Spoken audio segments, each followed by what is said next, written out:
My name's Post, and an experience that helps me make me who I am is probably, I went to a summer camp, I think like 6th or 7th grade, so it really made me like appreciate my family. Hi, my name is Stanley Pollock, and I'm the director and founder of Teen Empowerment and the author of Moving Beyond Icebreakers. And today we're going to see a group of teen empowerment youth who are starting their second day of work by answering a warm-up question. And the question that they're going to be answering is, what's an experience that you've had that makes you the person you are today? As you watch, you'll see how effective this method is in creating a feeling of safety where people really feel like they can participate and interact with one another. We'll start off. The warm-up question is, start thinking about it now. Say your name and an experience that helped to make you who you are today and why. I'll take a volunteer, answer the warm-up. Start with Ione. We'll go Julia's way. Cool? My name's Ione. An experience that has changed who I am today is when my little sister was born, because I had to take on more responsibilities, and like sometimes I had to miss like going to the park or hanging out with my friends.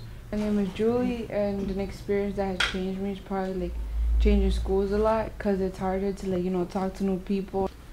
I'm actually in, I'm saying I can't really say like a particular experience, but I think just like from like the changes, the phases of like life, from going from a childhood to almost being an adult, I think that's like formed who I am today. And an experience of many that changed me a lot is my sister going off to college, because then I was the second oldest, so I had to take her responsibilities, her role of being older. I don't really have just one thing that has changed my thing. It's just been just different things in my life that just made me who I am today.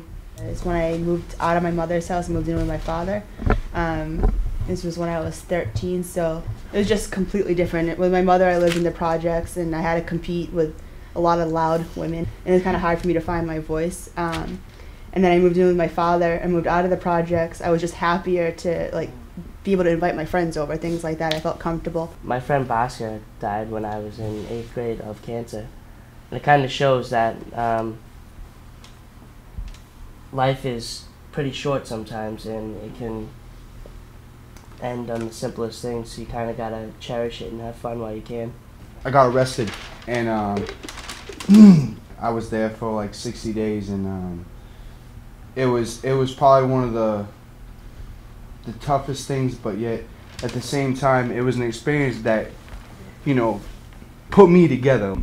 Working here for my first time working here, because if I weren't to get the job here in the first place, I think I'd still I would be living under I'd be going through all that gangs and all that drugs and stuff. For most of my middle school years, my mother used to work at night, and then so when I would be at home with my other two little brothers, and then so for most of the time I would be the one waking up there in the middle of the night trying to make my little brother be quiet or go to sleep or something like that.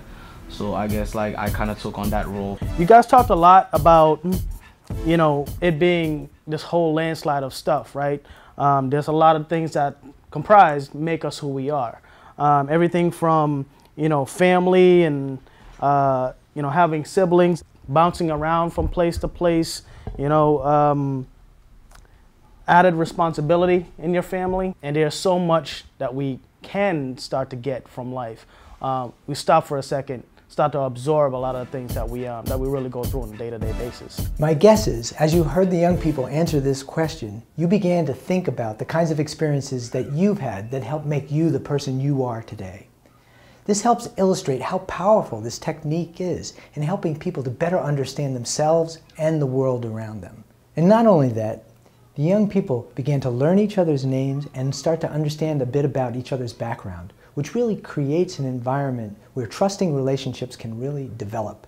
In the book Moving Beyond Icebreakers, you'll have the opportunity to learn how to use over 300 interactive exercises to help your groups become more productive. Thanks for watching, and please pass this on to others who you think might find it helpful.